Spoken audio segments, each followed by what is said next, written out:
Good afternoon, everyone. My name is John C. Connell, part of the legal representation team assembled for Mr. Simon Tam.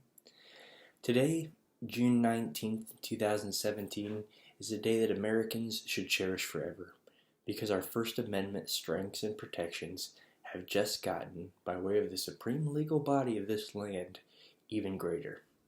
Since 2009, my client, Mr. Tam, has had to exhaustingly fight to regain his First Amendment rights that were so egregiously taken from him by the United States Patent and Trademark Office. Even after a federal appeals court determined that the disparaging provision of the Lanham Act was unconstitutional, the government sought a writ certiorari, further delaying my client's constitutional rights. And these denials have no basis in the relevant facts of the case. My client is not disparaging the Asian community as they so ignorantly claim, but he has time and again proven with strong documentation and detailed witness testimony the band's every intention of reclaiming the word for their community. The Patent and Trademark Office likewise used anecdotal references in their claims, such as Urban Dictionary, which, as you know, is a less than reputable website for established legal doctrine. Furthermore, their denial of my client's application is in direct contradiction to their own two-part test for determining what is disparaging. Someone with their finger firmly planted on the pulse of America, David Chappelle, once said, "Our culture has accepted two huge lies. The first is that if you disagree with someone's lifestyle, you must fear or hate them. The second is that to love someone means you agree with everything they believe, say, or do. Both are nonsense. You don't have to compromise convictions to be compassionate." Now, this directly runs parallel with our prior non-restraint of free speech outside the sphere of government. Thankfully today, my client unanimously has been proven correct and right by our Supreme Court.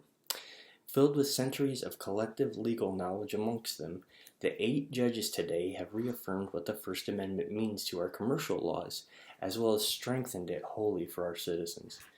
Today, Justice Samuel Alito wrote that regardless of the intentions behind the band's name, speech that demeans on the basis of race, ethnicity, gender, religion, age, disability, or any other similar ground is hateful, but the proudest boast of our free speech jurisprudence is that we protect the freedom to express the thought that we hate.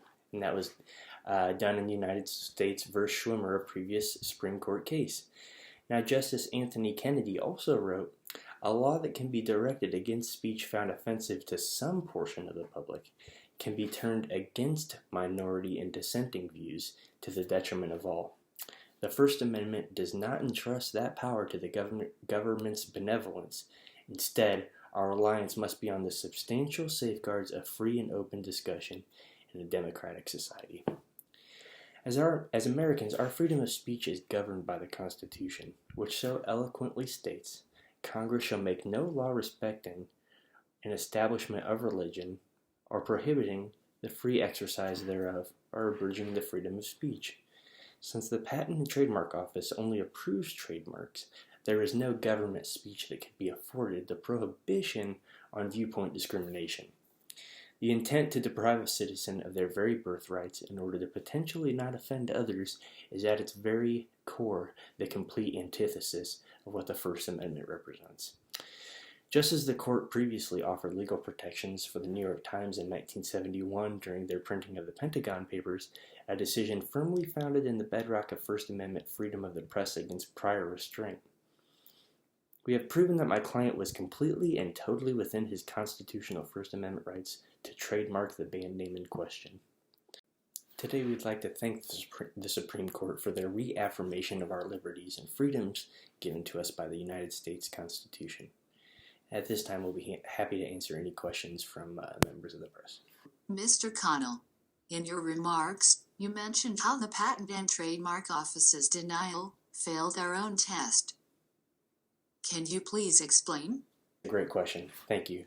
For that, I'd like to directly quote the guidelines that the two-part test establishes directly from the Training Manual of Examining Procedure used by the United States Patent and Trademark Office. So, the first part. First, the examiner should consider the likely meaning of the matter in question, taking into account not only dictionary definitions, but also the relationship of the matter to the other elements in the mark, the nature of the goods or services, and the manner in which the mark is used in the marketplace. If the meaning of the mark is found to refer to identifiable persons, institutions, beliefs, or national symbols, then the examiner moves on to the second step. This second step consists of asking whether that meaning may be disparaging to a substantial component of the referenced group. Now, the Patent and Trademark Office has routinely failed to provide any credible or relevant documentation backing up their claims of offending a large part of the Asian American community. In addition, the clause is much too broad, as the justices unanimously agreed upon. Thank you. Next question. Were you surprised by the unanimous ruling from the court today? No, not at all. We already had presented a very concrete black and white case to the Federal Appeals Court and had interpreted this writ of certiorari as a last-ditch effort by the United States government. Any law student in the country can see that the Central Hudson test on my client's application fails every time.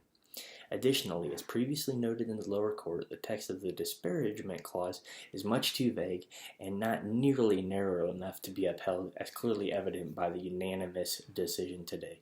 The United States Patent and Trademark Office approves applications for private use. By its very definition and inherent nature, this cannot be governmental speech and is therefore given absolute and total protection under the First Amendment. End of story.